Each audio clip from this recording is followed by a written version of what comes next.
Olá, bem-vindos ao História em Casa. Hoje a gente vai para a segunda aula a respeito do islamismo e os árabes, e a gente vai falar aqui hoje a respeito do início do islamismo e vamos até a morte do seu profeta Maomé. Então vamos lá. Para começar, a gente precisa falar de um homem chamado Maomé, que o nome dele é Muhammad. Ele nasce em 570, isso no calendário gregoriano, que é o calendário cristão, né? Então, ele nasce em Meca, na Arábia Saudita, como eu disse na aula anterior. E aí, como na aula passada a gente viu que os grupos árabes são divididos em dois, né? Os beduínos e os comerciantes, beduínos no deserto e os comerciantes na cidade, viviam em tribos. A gente vai ver aqui que Maomé pertence a uma família Quraishita. É uma das tribos da cidade que eram dominantes no comércio em Meca, portanto uma família muito respeitada e muito rica. Eles eram até responsáveis pela manutenção de lugares sagrados. Lembrando também que nós citamos na aula anterior que os árabes antes de Maomé, eles eram politeístas, portanto cultuavam diversas divindades, tá?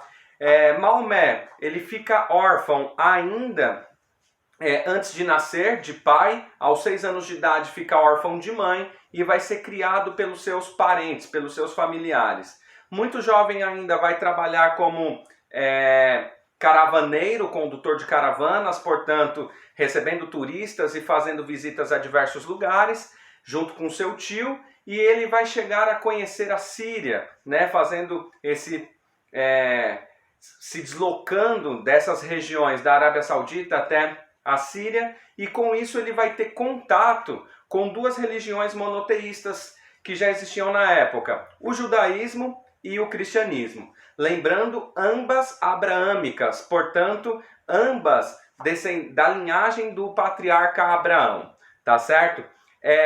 Ele vai casar aos 25 anos de idade, portanto, mais ou menos no ano de 595 aí, depois de Cristo, né, com a Khadija, que era uma prima sua. Ele vai ter 4 filhos com a prima, mas apenas um deles vai sobreviver, que é uma moça que se chama Fátima, né? Já aos 40 anos, no ano de 611, Maomé, como tinha o hábito de ir para as montanhas fazer meditações, um homem muito religioso, ele vai receber a visita do anjo Gabriel. Aquele mesmo que na história bíblica aparece para Maria, informando o nascimento de Jesus. Maomé, então, a partir desse momento de 611, passa a ter contato com o anjo Gabriel e, segundo ele, anjo Gabriel o informa que só existe um Deus, Alá, e que Maomé era o seu profeta, que tinha essa responsabilidade a partir de agora de espalhar a mensagem de Alá, né? Então foram alguns anos aí de Maomé recebendo essas informações, que vai culminar no livro máximo, no livro sagrado para os muçulmanos, que é o Alcorão ou Corão, tá certo? Então vamos lá. A ideia básica do islamismo que ele recebe ali, que só Alá é Deus, lembrando aqui que a gente fala Deus como uma referência cristã, portanto, Alá, quando você ouvir, é uma referência a Deus, fazendo um paralelo com o cristianismo, tá? E Maomé é o seu profeta. Então ele passa, a partir de então, de 611, a pregar essa nova forma de crença religiosa. Como a gente citou aqui, a Meca vivia a partir das visitas de pessoas, caravaneiros, e essas pessoas visitavam Meca justamente por conta dessa mística da religiosidade, e o comércio funcionava a partir daí. Então, como Maomé começa a pregar uma nova religião, os comerciantes da cidade, portanto essas tribos que vivem na cidade, vão começar a perseguir Maomé. Maomé vai ser perseguido e vai não sozinho, né, tendo então diversos seguidores, ele vai ser perseguido e no ano de 622 ele vai decidir sair da cidade de Meca e vai para uma outra cidade. Mas aqui tem um ponto interessante. Maomé, ele diz que ele não vai deixar nenhum seguidor seu para trás. Portanto, ele é o último muçulmano a deixar Meca no ano de 622. E eles migram para uma cidade um pouco mais a norte, que foi citada no vídeo anterior, chamada Latreb ou Yatreb, tá? Para nós aqui. Essa cidade, ela passava por algumas dificuldades. Os moradores dessa cidade já ouviam falar desse profeta e dessa nova religião, e Maomé, ao chegar nessa cidade, ele consegue ali converter essas pessoas, e em 630 Latreb já era muçulmana. Muito importante a gente dizer também que, como a cidade se transforma em muçulmana, essa cidade fica conhecida depois, muda seu nome e passa a ser chamada como Medina. Então hoje, se você procurar no mapa aí, você vai encontrar Medina. Só no século 7, lá no início do século 7, você vai encontrar como Latreb. Atualmente é Medina. Medina significa cidade do profeta, tá? E aí tem um fato muito importante para a gente estudar aqui. Esse ano 622, que Maomé migra de Meca para Latreb, é considerado o início do islamismo. Esse fato recebe o nome de Hégira. Não só o início do islamismo, mas também o início do calendário islâmico, tá? Então, portanto, o ano 1 para os muçulmanos é contado a partir do nosso calendário cristão, gregoriano, a partir do ano 622, tá certo? Lembrando que a gente estuda que os calendários, eles são escritos e calculados a partir de datas importantes e normalmente vai estar relacionado à religiosidade. Como, por exemplo, aqui no Brasil, nós temos hoje, eu estou gravando esse vídeo no ano de 2020, isso significa que faz 2020 anos do nascimento de Jesus Cristo. Portanto, nosso calendário ele é cristão. Como na Arábia eles não são cristãos, se conta essa ida de Maomé de Meca para Latreb como o início do calendário, o calendário muçulmano. Tá certo? Então a gente parou em 630, quando Medina se transforma em muçulmana, e aí Maomé vai pegar em armas e voltar para Meca, para tomar Meca. E isso acontece, ele se torna líder administrativo, militar, religioso e parte para Meca. Aí a gente vai entender as raízes do povo muçulmano, né? Como que vai acontecer? Primeiro, o islamismo é uma religião abraâmica, assim como cristianismo e judaísmo, certo? Então, Abraão é um dos profetas do povo hebreu, e aí, na história bíblica também, a gente vai ver lá, Abraão é casado com Sara. Como eles têm idade avançada, Sara não pode dar um herdeiro para Abraão. E Sara, como eles tinham vindo do Egito, Sara aceita que Abraão engravide uma de suas servas. Essa serva vai ser Agar, uma egípcia. E assim, com consentimento de Sara, Abraão tem um filho. Esse filho se chama Ismael, o primeiro filho do patriarca Abraão. Só que, depois que Ismael nasce, filho de filho de Agar, Sara também recebe a visita de anjo Gabriel e fica sabendo que vai engravidar. Ela duvida, porque ela já está com idade avançada, fala que tentou, não conseguiu, e aí anjo Gabriel dá a notícia e ela engravida. Nasce então o segundo filho de Abraão, agora com Sara, sua esposa legítima, que é Isaque. Então vamos aqui organizar o raciocínio. Abraão não podia ter filho com Sara. Sara deixou ele ter filho com a serva Agar, nasceu Ismael. Depois Sara pôde ter um filho, que é Isaque. Só que se a gente observar essa questão de linhagem, quem é que tem direito? Quem é que é o herdeiro? O filho mais velho. E o filho mais velho era o filho da serva Agar.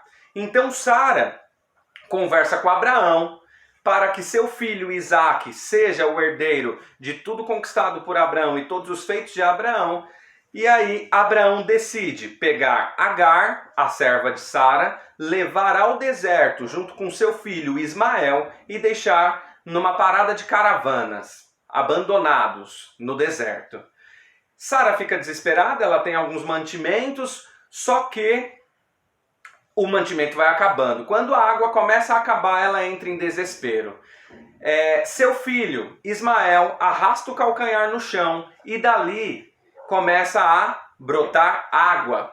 Essa água que brota hoje na Arábia Saudita, na cidade de Meca, é o poço de Zemzem, um poço sagrado para os muçulmanos. E esse poço vai dar origem à cidade que nós conhecemos hoje, que é sagrada para os muçulmanos, que é a cidade de Meca, né? Então, quando a gente vê Abraão ficar sabendo que seu filho sobreviveu, ele vai visitar seu filho nessa região. E lá eles constroem um templo.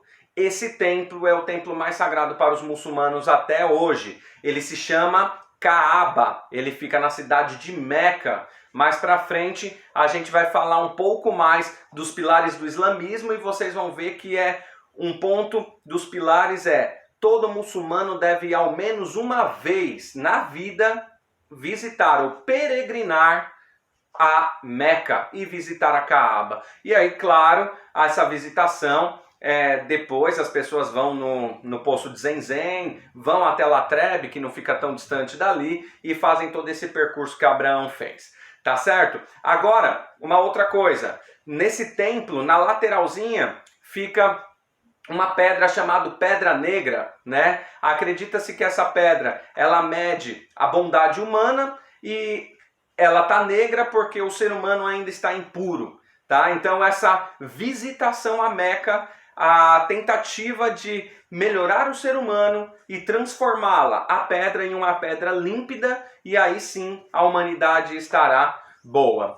Então vamos lá para a fé islâmica. Maomé vai construir uma ordem baseada em algo que eles vão chamar de jihad, né? Jihad, muitos chamam de guerra santa, né? Mas acredito que essa denominação ela é muito ocidental para explicar o que de fato é o jihad. Se você é muçulmano, comenta aí no vídeo e traga mais informações para a gente a respeito de religião. É sempre importante que vocês participem e tragam essas informações. Mas eu vou trazer aqui para vocês o jihad como a tradução de todo esforço ou empenho despendido na execução das suas ações. Então, o jihad é tudo aquilo que você faz empenhado em nome de Allah, tá? Então, todas essas ações vai entrar dentro do jihad, né? Em muitos lugares, os povos conquistados pelos muçulmanos, no início ali que eles vão começar a expandir território, vão ser respeitados suas religiões e suas crenças e vão ter ali o respeito para se converter ao islamismo a partir da sua necessidade e da sua vontade, ou ali independente se não quer, espera mais um pouquinho, né? Então vai ter essa liberdade de decidir a conversão. Mais para frente a gente vai ver que em alguns lugares isso vai mudar um pouco, né? Ali no norte da África, enfim, quando começa a se expandir mais, mas isso vai ficar para a próxima aula, né? Então, a gente vai ver que a palavra muçulmano significa aquele que se entrega a Deus. E aí a gente vai ver, os princípios foram redigidos por Maomé ao longo de 22 anos. Então, desde 611, que Maomé tem contato com o anjo Gabriel, ao longo de 22 anos vai ser o tempo que ele vai ter para construir, receber essas mensagens e transmitir no livro que a gente conhece como Corão, tá certo? Aí eu vou trazer para vocês aqui os princípios básicos aí, né, que eu vou chamar de 5 pilares do islamismo, só para fazer sempre um paralelo aqui com o cristianismo, que é a religião que no Brasil é mais comum, então fica mais fácil da gente conseguir fazer paralelo para compreender. No cristianismo existem os 10 mandamentos, tá? Então aquilo como se fossem umas regras para os cristãos seguirem.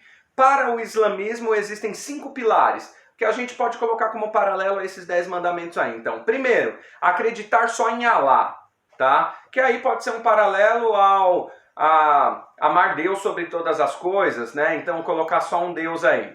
Segundo, orar 5 vezes por dia com o corpo voltado para Meca, tá? Então, no mesmo horário, os muçulmanos vão voltar seu corpo a Meca, estender o tecido no chão e fazer suas orações.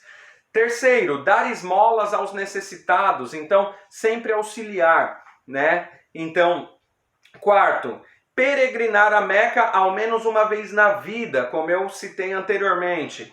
E quinto, guardar o Ramadã. Ramadã é um mês de jejum durante 30 dias, é o 9º mês do calendário muçulmano, e esse jejum ele vai ser durante o período do sol. Então, do nascer do sol ao pôr do sol, vai se haver esse jejum durante esses 30 dias. Ao anoitecer, aí os muçulmanos estão livres, entre aspas, porque ainda faz parte, né, desse jejum aí, tá certo? Então, são proibidos para os muçulmanos consumo de bebida alcoólica, carne de porco, que eles consideram impura, e jogos de azar. E uma outra coisa, no cristianismo, onde as pessoas se reúnem para orar, se chama igreja. Para os muçulmanos, se chama mesquita, tá certo? Aí, só para a gente estender um pouquinho para ir para o fim da vida de Maomé, o islamismo no mundo. Então, Maomé vai morrer no ano de 632, então ele toma Meca em 630, depois de 2 anos ele vai falecer, e aí vai começar a dissidência. E agora, quem vai governar o povo islâmico? Como que a gente elege uma pessoa para substituir Maomé? Será que é um descendente? Será que é alguém que sabe muito ou estuda bastante o Alcorão e outros livros chamados Sunas? Né? Então a gente vai ver que primeiro esses sucessores vão se chamar califas, né? Vão se montar os califados. Esses primeiros califas eles vão ser descendentes de Maomé, então serão 5 até Ali, que é o último califa.